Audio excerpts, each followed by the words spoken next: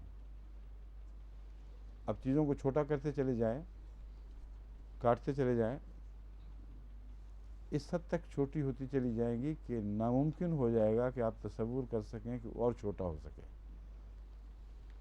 لیکن اگر آپ کہیں کہ تھی نہیں تو دگنا کرتے چلے جائیں، تو جتنا مرضی دگنا کر لیں ناممکن ہے کہ اس سے کچھ پیدا ہو سکے۔ یہ ازل کے قصے ایسے ہیں جو انسان کی طاقت میں سمجھنے کے قابل، سمجھ سے باہر ہیں۔ اس کی انسان کو توفیق ہی نہیں، جتنا مرضی زور لگا لے۔ اب سائنسدان جب یہ کہتے ہیں ہر چیز کو جو موجود ہے اگر آدھا کرو گے تو 2 ٹکڑوں میں تقسیم ہو جائے گی، اور آدھا کرو گے تو اور 2 ٹکڑوں میں تقسیم ہو جائے گی۔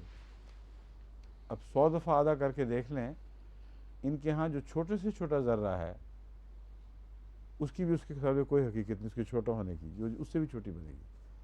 تو آگے تقسیم کہاں تک جا سکتی ہے؟ اگر صفر پہ پہنچائیں گے تو ساری کائنات باطل ہو جائے گی۔ اگر چھوٹا اور تصور چھوٹا کرتا چلے جائیں گے تو اس کا چھوٹا ہونا ناممکن ہو جائے گا، یعنی انسانی عقل بالکل دنگ ہو کے رہ جاتی ہے۔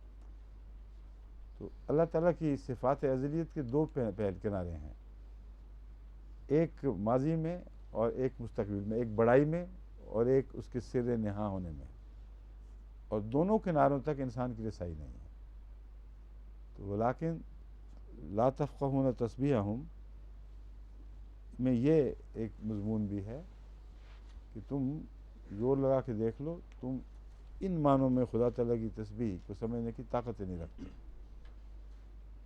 کیونکہ شعور کو تم کم کرو گے تو آخر تم صفر تک پہنچ جاتے ہو، اس سے آگے بڑھ نہیں سکتے۔ اور جو شعور ہم چلا رہے ہیں اس کا ایک اگلا کنارہ، آخری کنارہ صفر سے نہیں ہو سکتا۔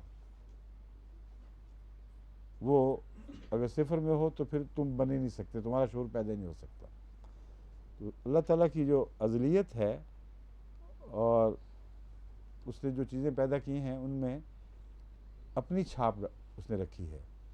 ان 2 باتوں کے یہ باریک تقاضے ہیں کہ ہم عقلی طور پر، منطقی طور پر قطعی نتیجے تک تو پہنچ سکتے ہیں کہ خالق ہے جو یہ کرتا ہے، مگر کیسے کرتا ہے وہاں جا کے ہم بے بس ہو جاتے ہیں، یہاں تک کہ ان چیزوں کی تسبیح سمجھنے سے بھی معذور ہو جاتے ہیں۔ بس 2 معنی ہیں لا تفقہون تسبیحہم کے۔ نمبر 1، وہ جو تسبیح کرتے ہیں وہ تمہاری پہنچ سے، تمہارے دائرہ اختیار سے باہر ہے کہ وہاں تک پہنچو، اور اس سے مراد صفات کی تسبیح بھی ہو سکتی ہے، یعنی ان کی صفات جو پاک ہیں، ہر قسم کی کمزوری سے، ہر خوبی سے بھرپور ہیں۔ جیسا کہ میں نے مثال دی تھی، ایک تصویر کی، بہت اعلیٰ مصور کی تصویر کھینچی ہو تو تصویر گواہ ہو جاتی ہے۔ ان معنوں میں تسبیح کے معنی ہم اس کو نہیں سمجھ سکتے، مگر یہاں یہ اعتراض اٹھے گا کہ ہم تو سمجھ لیتے ہیں اچھی تصویر کی ذات کو اچھی طرح سمجھ لیتے ہیں، لیکن یہاں پھر ان معنوں میں ایک اور باریک معنی اٹھے گا، وہ یہ کہ تم سمجھتے ہو کہ خوبصورت خدا کی تخلیق کی حسن دیکھ کر تم نے اس کو سمجھ لیا ہے، حالانکہ اس کے نقائص سے پاک ہونے کا مضمون اور ہم سے بھرے ہوئے ہونے کا مضمون اتنا گہرا ہے کہ جہاں تمہاری نظر ٹھہرے گی اس سے آگے ایک اور بھی دکھائی دے گا منظر، ایک اور پس منظر پھر اس اور ابھرے گا۔ تو تسبیح کا مضمون جو تم سمجھتے ہو کہ سمجھ رہے ہو، تم نقش کو دیکھ کر بھی نقش بنانے والے کا پورا تصور نہیں کر سکتے. اور یہ تو دنیا کی تصویروں میں بھی ہوتا ہے. کئی لوگ دیکھتے ہیں یہ بڑی اچھی تصویر ہے، آگے نکل گئے، ان کو پتہ ہی نہیں کہ مصوری ہوتی کیا ہے اور اس کے کیسے کیسے حیرت انگیز تقاضے ہیں جو دماغ کو بوگل کر دیتے ہیں. انسانی سوچ معوف ہو جاتی ہے وہاں پہنچ کر کہ ان مصوروں نے کیسے ان لطائف کو اٹھایا تھا، کس طرح ان کا حق ادا کیا، اور اس کے باوجود ان کا حسن یا ان کا برائی سے پاک ہونا سطحی ہے. ایک کینوس کے اوپر لکھا ہوا ہے، اس کے پیچھے اس کی گہرائی میں کچھ نہیں. تو یہ وہ لا تفقہون کا مضمون ہے جو انسانی مصور بھی اگر بلند پایا ہو اسے ادنا درجے کے لوگ نہیں سمجھ سکتے، حالانکہ وہ اپنی ذات میں ایک محدود حسن کا تصور ہے. اللہ تعالیٰ کی چھاپ کے پیچھے اور گہری اور خوبصورت چھاپ دکھائی دے گی، اس سے بھی پرے، اور یہ بھی ایک لامتناہی سفر ہے. دوسرا مضمون یہ ہے کہ تم سمجھ نہیں سکتے کیونکہ تمہارے اندر وہ حسابی طاقت نہیں ہے کہ ازل کا تصور باندھ سکو اور لامتناہی ہونے کا تصور باندھ سکو. اور ان ساری باتوں میں جو خدا تعالیٰ نے بیان فرمائی ہیں ان میں ازلیت کا تصور ہے جو انسان کے عقل کا رستہ روک دیتا ہے، آگے بڑھنے کی طاقت ہی نہیں ملتی اس کو. وَلَٰكِن لَا تَفْقَهُونَ تَسْبِيحَهُمْ، ان دو معنوں میں سمجھ لینا چاہیے. اگلی بات نہ بھی سمجھ آئے، اگر یہ دو باتیں سمجھ لیں تو ہمارے لیے کافی ہے. ہمیں جتنی توفیق ہے اتنا تو سمجھنا چاہیے. اِنَّهُ كَانَ حَلِيمًا غَفُورًا، وہ بہت ہی بردبار ہے اور بہت بخشنے والا ہے. اس کا مطلب یہ ہے کہ یہاں حلیم کیوں اور غفور کیوں، یہ بھی ایک سوال اٹھ گیا ہے.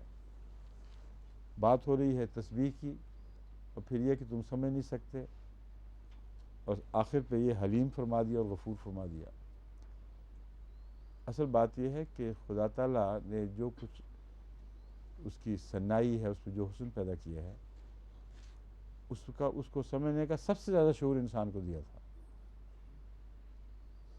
اور وہ اگر آ رہی ہے تو بعض دفعہ اپنی خطا کی وجہ سے آ رہی ہوتا ہے، ایک اپنی خلقت کے لحاظ سے آ رہی ہونا ہے جو ہم پہلے مضمون بیان کر چکے ہیں. اس میں حلیم اور غفور کی کوئی بحث نہیں اٹھتی، کیونکہ اگر ایک آدمی کسی کو سمجھنے کی طاقت ہی نہیں رکھتا تو اس کا گناہ کیا، اس سے حلم اور بردباری کا سلوک کوئی کیا کرے گا. لیکن اگر اپنی طاقت تک بھی غور نہیں کرتا اور چیز سامنے ہے لیکن سرسری نظر دیکھ کے آگے بڑھ جاتا ہے، اور تو وہ ناشکری کرتا ہے اللہ تعالیٰ کی. وہ صلاحیتیں جو اس نے اس کو بخشی تھیں ان کی بھی ناشکری کرتا ہے. تو ایسی صورت میں لازماً جس کی ناشکری کی جائے اس کی طرف سے پکڑ کا بھی سوال ہو سکتا ہے. اللہ تعالیٰ فرماتا ہے روزمرہ کی زندگی میں ہم انسان کو ایک کھوئی ہوئی ایک بے ہوش سی چیز کے طور پر دیکھتے ہیں اور حلم کا سلوک کرتے ہیں، اسے بردباری کرتے ہیں، ورنہ اگر اس کو پکڑیں تو ہر لمحہ اس کو پکڑا جا سکتا ہے. بہت سی نعمتوں سے گزرتا ہے اور ہر آن گزرتا ہے اور بے پرواہی سے گزر جاتا ہے. اور پھر غفورہ بھی ہے، یعنی ایک تو ہے نا کھوئی کھوئی غفلت کی حالت، وہ بھی اس میں بھی انسان قصوروار ہو سکتا ہے. اس قصور کی طرف اشارہ ہے، نہ کہ بے اختیاری کی طرف. کہ اس حالت میں جب کہ تمہیں خدا قصوروار سمجھے، جو سمجھ سکتے تھے اس کو بھی نہ سمجھے، اور تمہارے دل سے تسبیح اور تحمید نہ اٹھی، جبکہ کائنات کا ذرہ ذرہ تسبیح و تحمید کر رہا ہے. اللہ تعالیٰ پھر بھی تم سے حلم کا سلوک کرتا ہے. اور پھر جہاں عمداً تم ایسا کرتے ہو، نہ شکریہ کرتے ہو، ان سے بخشش کا بھی سلوک فرماتا ہے. وَإِذَا قَرَأْتَ الْقُرْآنَ جَعَلْنَا بَيْنَكَ وَبَيْنَ الَّذِينَ لَا يُؤْمِنُونَ بِالْآخِرَةِ حِجَابًا مَسْتُورًا. اب یہ جو ناشکری والا مضمون تھا اس کو اٹھا لیا یہاں.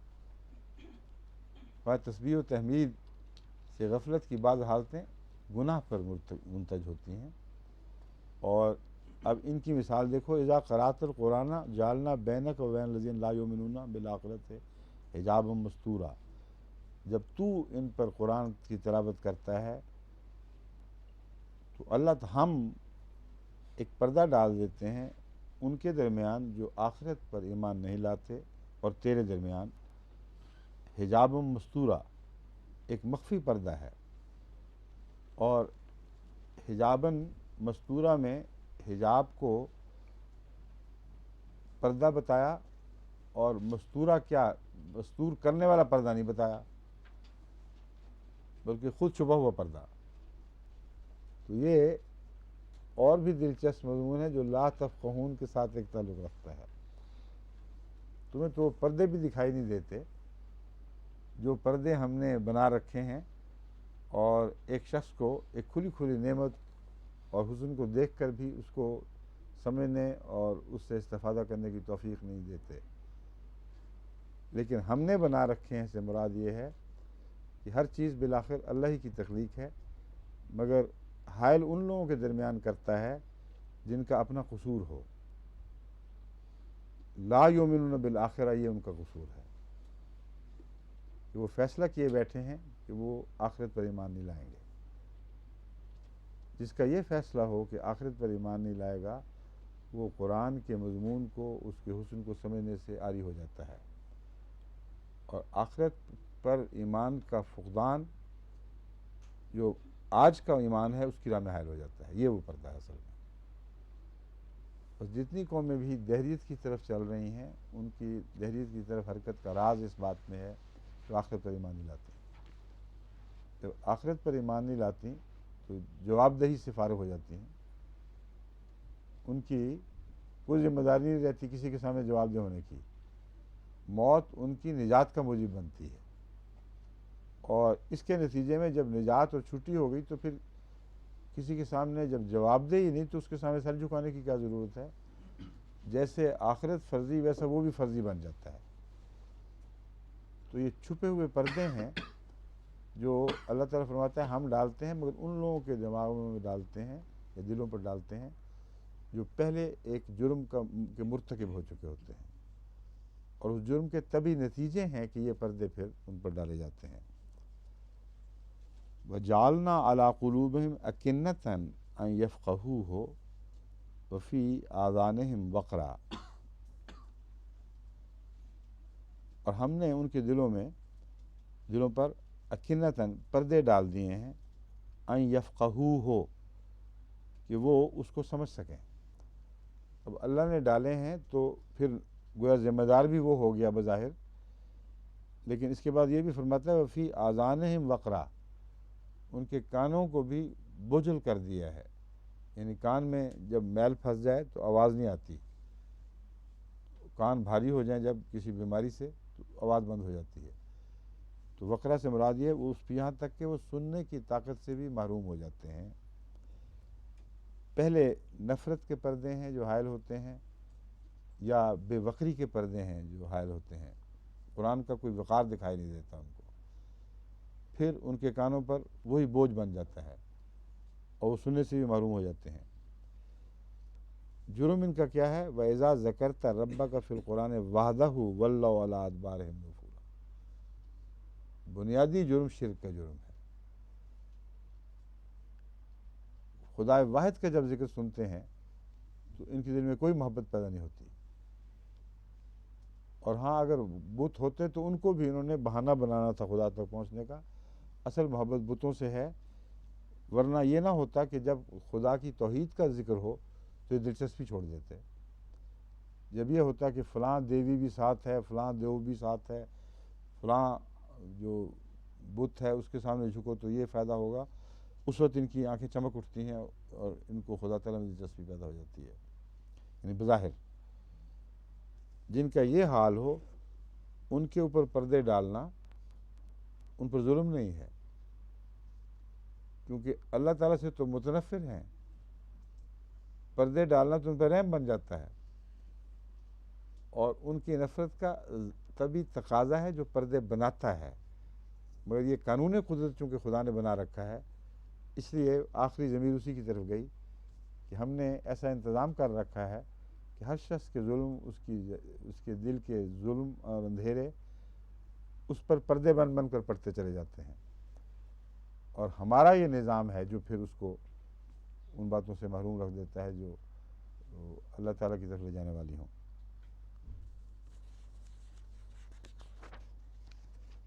نحن عالم بما یستمعون به اذ یستمعون الیک واذ هم نجوى اذ یقول الظالمون ان تتبعون الا رجلا مسحورا۔ ہم زیادہ جانتے ہیں بما یستمعون به کہ وہ کن باتوں کے شوق میں تیری طرف کان لگائے بیٹھے ہیں۔ اذ یستمعون الیک، جب وہ تیری طرف کان دھرتے ہیں، واذ هم نجوى، اور ان باتوں کو بھی جانتے ہیں جب وہ مخفی مشورے کر رہے ہوتے ہیں، مجالس میں، مشوروں کی مجالس میں بیٹھے ہوتے ہیں۔ اذ یقول الظالمون ان تتبعون الا رجلا مسحورا، اس وقت جب کہ ظالم لوگ یہ کہتے ہیں کہ تم ایک ایسے شخص کے سوا کسی کی پیروی نہیں کر رہے جو سحر زدہ ہے، جادو جس پر ہو چکا ہے۔ یہ مضمون بھی غور طلب ہے۔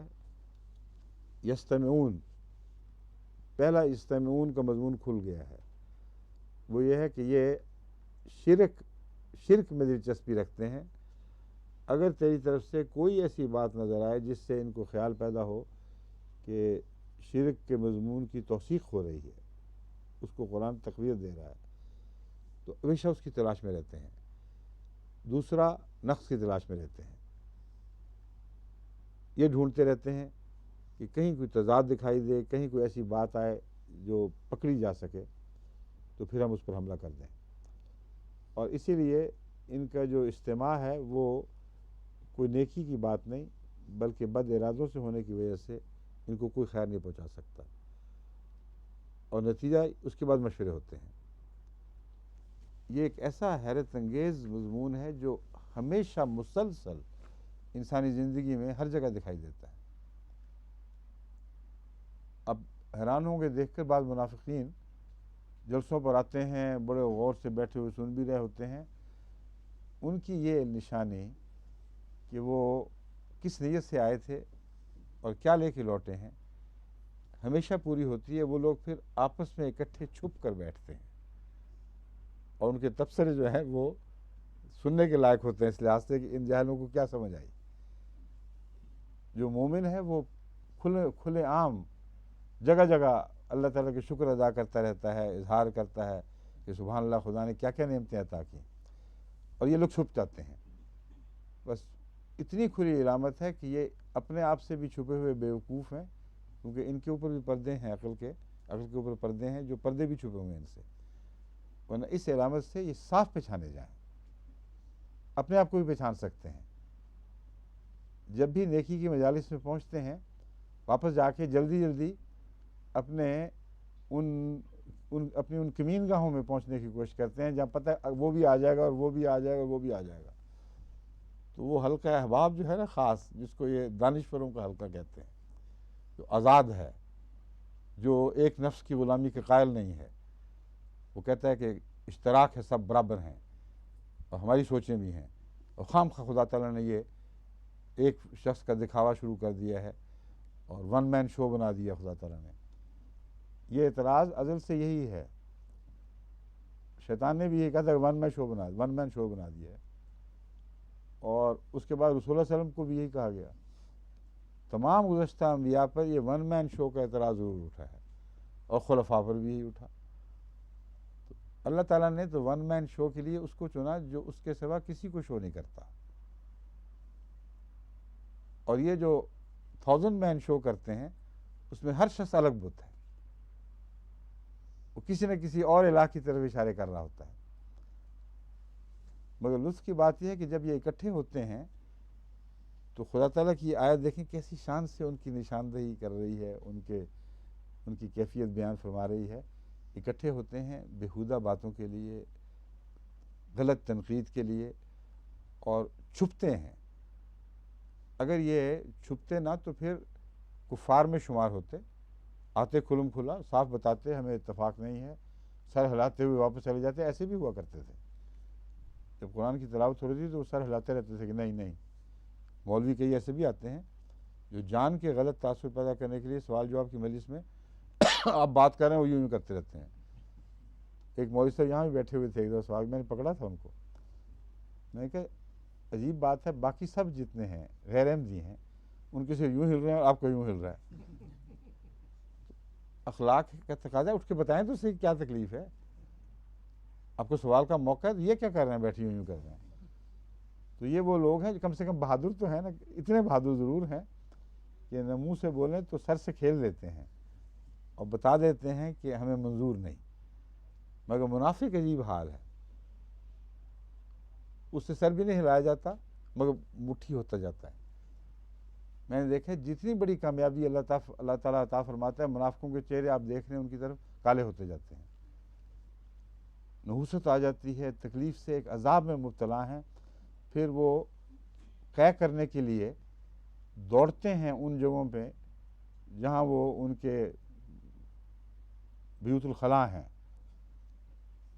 جہاں وہ پھر آپس میں مل کر قے کرتے اور اپنا غم نکالتے اور پھر تسلی پا لیتے ہیں کہ کچھ نہیں، ہمیں سب صاف کر دیا. پھر کہتے ہیں اوروں کو بھی بتاؤ اس طرح تاکہ ان کو بھی تھوڑی بہت عقل آئے وہ کر کیا رہے ہیں.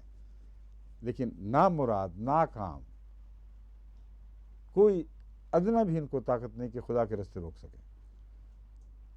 اور جب خدا کے قافلے بڑھتے ہیں تو پھر یہ سکڑنے بھی لگتے ہیں. یہ بیمار گٹھلیاں انتظار کرتی ہیں کہ صحت کمزور ہو تو پھر ہم سر اٹھائیں.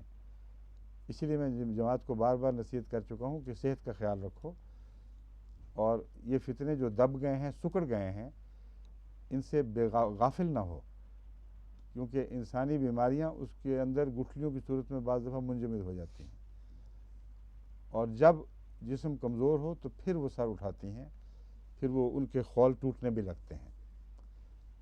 تو یہ وہ مضامین ہیں جو خدا تعالیٰ ہمیں ان میں سمجھا رہا ہے کہ سننے والے کس غرض سے سنتے ہیں، کیا ان کی نیتیں ہیں. کبھی وہ اپنے مسلک کے حق میں سننے کی خاطر اکٹھے ہوتے ہیں، کبھی تضاد چاہتے ہیں، ایسی باتیں چاہتے ہیں کہ تمہارے مسلک کے خلاف دلیلیں ہاتھ آ جائیں، اور جو کچھ بھی ہو دوڑتے ہیں پھر ان مخفی جگہوں پر جہاں پہنچ کر یہ پھر آپس کے اپنے بوجھ ایک دوسرے کے سامنے نکالتے ہیں. اور آخری نتیجہ یہ نکالا اذ یقول الظالمون ان تتبعون الا رجلا مسحورا، کہ تم ایک ایسے شخص کی پیروی کر رہے ہو جو سحر زدہ ہے. یعنی ان کو جب کچھ ہاتھ نہ آئے یہ سمجھ نہیں آتی کہ لوگ کیوں ایسا ہو رہے ہیں، جو ان کی آنکھیں صاف دیکھ رہی ہیں کہ کچھ بھی نہیں اس میں. تو سحر کا تصور اس سے پیدا ہوتا ہے. وہ کہتے ہیں دراصل یہ خود بھی مسحور ہے، اس پہ گویا جادو ہو چکا ہے اور بہک چکا ہے، یہ اب ہمارے قابو کا نہیں رہا. اور ان تتبعون سے مراد وہ لوگ نہیں ہیں جو اس مجلس میں بیٹھے ہوئے ہیں، کیونکہ وہ تو فتنے کی نیت سے بیٹھے ہوئے ہیں. یہ چیز سمجھنے کے لائق ہے کہ یہ ان کی نجوہ کا نتیجہ ہے. وہ آخر یہ سوچتے ہیں کہ بہترین پروپیگنڈا یہ ہوگا کہ تم مومنوں کو یہ جا کے کہو کہ تمہاری عقلیں ماری گئی ہیں، سحر زدہ ہو، ایک ایسے شخص کی پیروی کر رہے جو خود ہی مسحور سا ہے، اور تمہیں اتنی ہوش نہیں کہ تم کر کیا رہے ہو، اس لیے آنکھیں کھولو، ہوشیار ہو، اور اس شخص کی حقیقت سمجھو جس کے تم پیچھے لگ گئے ہو.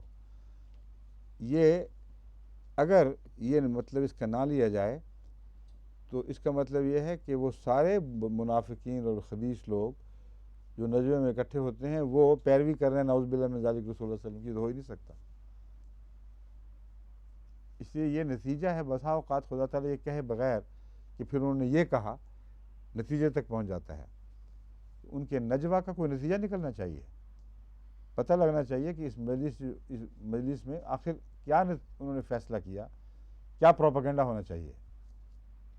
تو یہ پروپیگنڈا پھر آخر پہ ان کو سوچتا ہے، کیونکہ ہر دوسری بات میں اتنی مضبوط دلیل ان کے سامنے ہوتی ہے کہ وہ دلائل میں پڑھ کر سچائی اور ہدایت کو ناکام نہیں دکھا سکتے، اس کے اندر رکھنے نہیں نکال سکتے.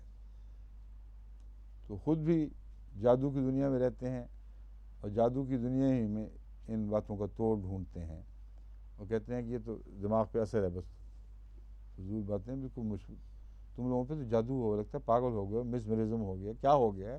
آنکھیں کھولو، ہوش کرو. یہ سلسلہ ایسا نہیں کہ تم اس کے ساتھ چلو.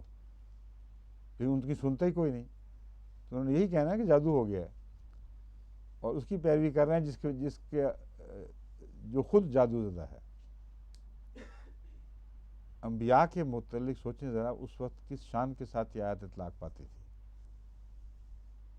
کہ جادو کا لفظ دراصل ان کے لیے ان کی اس سے بڑی ان کو خراج تحسین پیش نہیں کیا جا سکتا.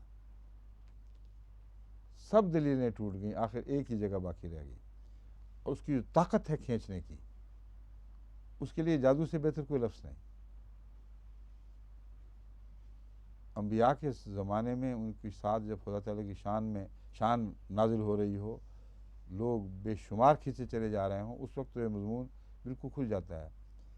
مجھے ایک پرانے زمانے میں بھی تجربہ ہوا اور پھر مجھے اس آیت کا مفہوم اور انبیاء کو جادو کا کیوں الزام لگایا جاتا ہے یہ خوب کھل کے سمجھ آیا.